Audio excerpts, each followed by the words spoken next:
Hey guys, I forgot to mention in the start of the video, make sure to comment, like, and subscribe because it will help me out a lot, and we're almost close to 100 subscribers, which is awesome. Hey, what's going on, guys? Today we're going to do a video on what games I'm playing on Hive. There's a lot of crypto games out there, there's a lot of new ones that are coming out, and a lot of stuff that is just on the works. But the games that I am currently playing, in short form, is Splinterlands, Splinter Forge, Rising Stars, and Hash Kings. These are the four games I am playing exclusively. I was playing other games on Wax, but I am currently trying to sell all my stuff on Wax to convert it all into Splinter Forge and Splinterlands. So the main purpose, let me explain it like this. Splinterlands is a game that I first started in and is the base of everything. I love the economy in the game. I love everything about the gameplay, the trading, the buying, the selling, the renting, everything. That's why I have multiple accounts. The tournaments I have. This main account is basically for chests, and everything else could play some tournaments here and there if I'm eligible, because I do go to gold. I'm not eligible for most tournaments anymore that are like silver and under. So I can't really play many tournaments on this unless it's a random event that someone's puts up, and or in the beginning of the season I could join as many tournaments as possible. That's why I like this game a lot, because there's so many aspects of playing it and there's so many ways to earn. So another thing is I do have a node and I am gaining about 20. I think someone bought a node recently because I gained a little bit less. Getting about like 4 vouchers and getting about 20 SPS per day, which is awesome. And the SPS becomes staked, and the vouchers also are just vouchers. I recently took all my vouchers and put it into the ECB, which I will be using for my guild, which is great. It's awesome. But yeah.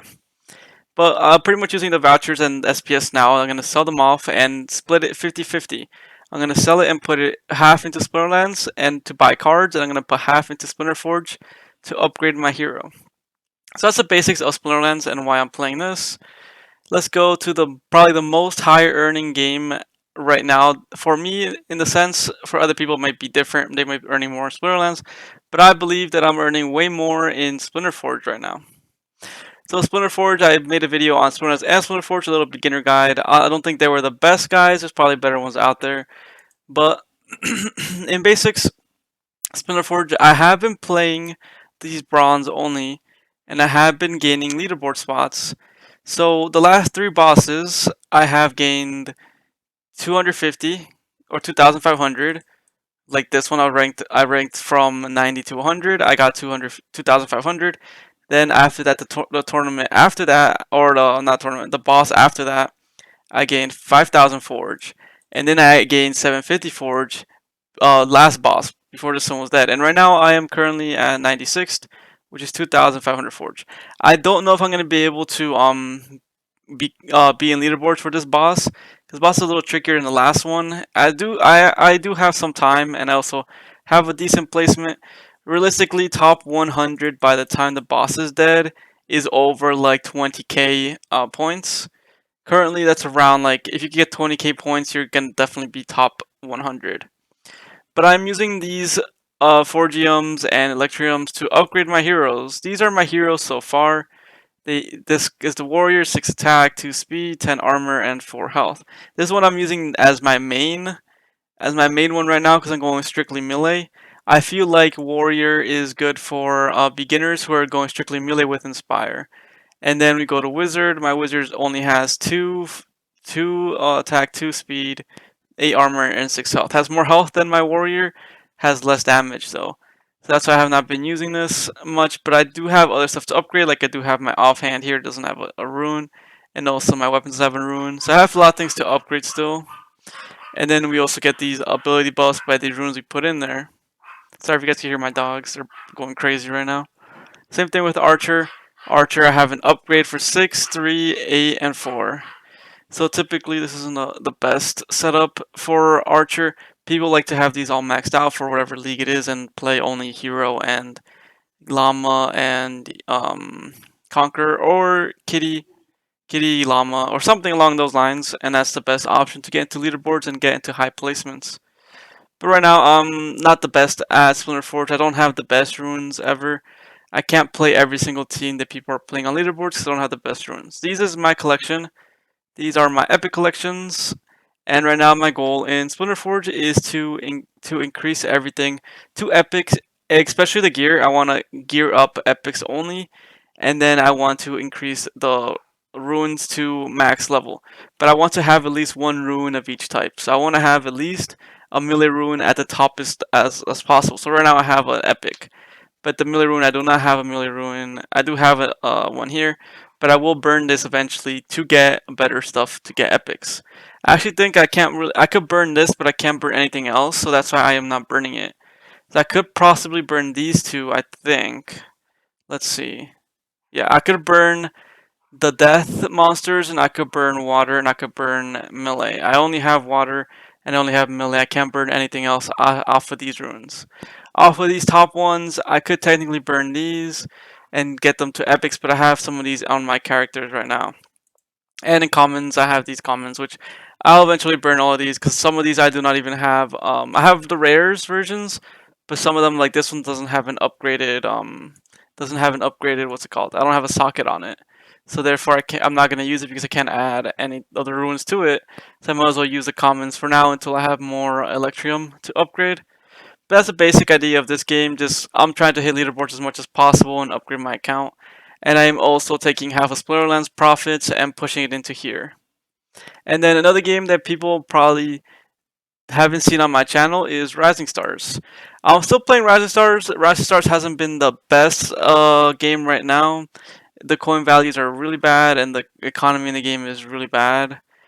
Basically, it has an issue with too many people printing tokens and not being able to sell it, or not being able to use the tokens to burn them. In a sense, it's just accumulating more and more tokens, and so far the coin value is going down and down and down.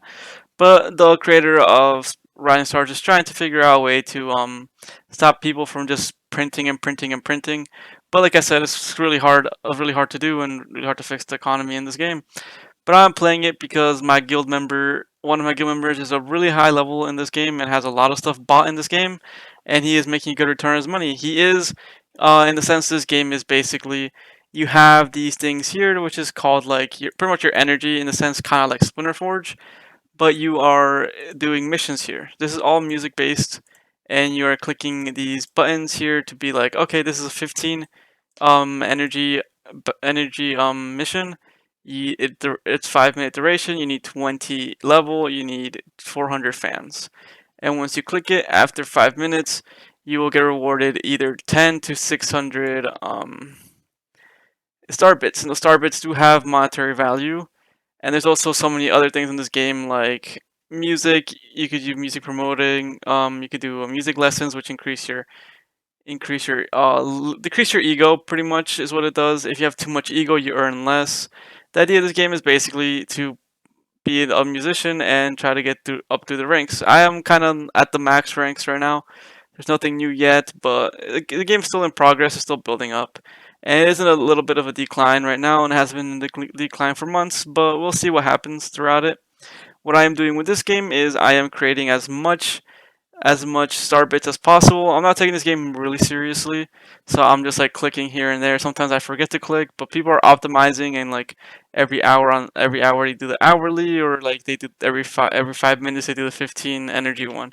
So people are trying to optimize this game as much as possible, but I'm just like, I'm just gonna click here, click there, and get some. I am selling 10k star bits to invest into other things, so sometimes I decide to take these 10k star bits and put them towards Splinterland. Sometimes I take them towards Forge. Sometimes I take them towards other stuff, but I'm only being able to sell 10k, and the rest I am reinvesting into more fans or instruments or more anything. Because the more fans you have, the more star bits you could earn per mission. The skill you have is equivalent to decreasing your ego. Luck and the money doesn't really matter at the moment. Not that important. It's just something for leaderboards, which leaderboards is kind of impossible because people are like crazy in leaderboards and they have a lot of stuff. So yeah, I'll never reach leaderboards, but like I'm slowly reinvesting and also taking out of this game. I also invested a good amount of money here, and I probably lost a good amount. But since I'm taking some out, I'm not too upset about it. And in the last game, sometimes I take this profit from Starbits and I push it into Hash Kings. Hash Kings is another game that I do kind of play. I invested a bit of money into it before, but I haven't really been too thorough with it. I understand the fact is you own these sort of lands here. So right now own South America. I also own, I think this is Iraq, or I'm not exactly sure what location this is. But the basic idea is you plant a seed like this. You plant a seed in there, you water your seed, and then depending on the length of your seed, it will eventually produce some bud, and that bud you could use to pretty much upgrade your stuff, buy other things. You could buy, for example, you could craft. I think it's crafting, yeah. You could craft joints, and these joints I guess you smoke them, and in the sense you level up your character. Then you have access to more things. So in the idea right now, I'm level 26. That's my current XP. That's my ID number. All right. But here is what there is, right? So these are the lands that are Los Panama Red. No, these are the seeds that you could get, and also you could plant. So Panama Reds, Colombian Blues, and all of these all have durations of different days. So like the South America ones take 7 days, and 6, and it goes down as you have upgraded. And then when you harvest them, it could produce up to this amount of buds, which buds are a crypto and do have value, and they are used for other things. Then water towers. Why you need water towers? Because you need to water your plants, your seeds. So basic idea is the higher level you are, the higher level you get your water, the more you could produce every single day. So this gets produced every single day. The thing is, I am like level 26. I could only get a level 2 right now, and I'm only producing 98 a day. But I'm spending water to be able to get some buds. So I would technically need to upgrade this more so I could be like completely efficient in water, and also not worry about, oh, I need to keep upgrading my water. But that's the basic idea of this game. There is other intricate things where you could also stake some stuff. I don't remember how exactly to do that, but I do have something staked. Might be through here. Okay. No, yeah, there's definitely an interface with it. This is staking. So like Splinterlands, you stake your SPS. Here you can stake your bud. I believe when I staked my bud, I staked like 10k, and now we are at 2,863 over what we staked. This is a basic staking thing, just like Splinterlands. Another thing is they do have I don't know where it is, but there is a thing called mott, and the mott you do in a sense stake it so you could gain seeds every single day, or every single Sunday, I believe it is. I think I'm wrong about that. You need to figure that out though. These are the seed drop rates and know your seed. So pretty much like the range of where they come from, what they're getting, and everything like that. But this game is nothing that's making me money. This game I'm trying to reinvest it and upgrade it so I can be self-sustainable, and I could have these things produce enough water, and also producing enough so I could buy more seeds. I do need to buy more seeds for this land right here. I didn't even realize I was missing that. But yeah, these are the basic 4 games I am playing. But first, let's go and look at the most. Like, let me rank the games by what I play and also what I believe is the highest earnings. So first, my favorite game at the moment is Splinter Forge. Why? Because the earnings are also, to me, seem higher than even Splinterlands at the moment. Yeah, they might not be as high as Splinterlands, but I am enjoying the game. I am enjoying learning it, and I am enjoying the battles. But I do think I am earning more in Forge, becoming a leaderboard player, than I am earning in Splinterlands. Then let's go to Splinterlands. Splinterlands is always a game of choice, always the one I believe in the most. Like, I don't believe in Forge as much as I do Splinterlands. I don't believe Riding Star as much as I do Splinterlands, and I do not believe Hash Kings as much as I do Splinterlands. And I also do stream for Splinterlands TV, so that's another incentive for me to play the game and grind it out, because I am, in a sense, getting paid to go live for you guys every Monday from 2 to 4 and 1 a.m. to 2 a.m., right? That is my streaming schedule for Splinterlands. So I do have the incentive of playing Splinterlands. But these are the basic 4 games that I enjoy playing the most, other than the majority of the Hive games that are out there. Hey guys, one last thing I forgot to mention is I am also, remember if you guys saw my last video, I'm using free cash to fund some of these games, mostly Splinterlands and Splinter Forge. So the other day I actually did, literally 24 hours ago, I did withdraw $11 and I guess that's 97 cents, or almost like 98 cents.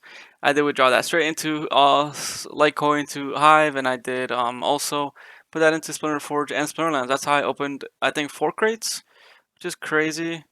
Yeah, guys, that is another way I am funding these games, and it's helping me play these games at a higher level than I would be if I didn't have any money to invest. So you guys should check this out. I will post my referral link in the description and check it out. Thanks for watching, guys. See y'all later.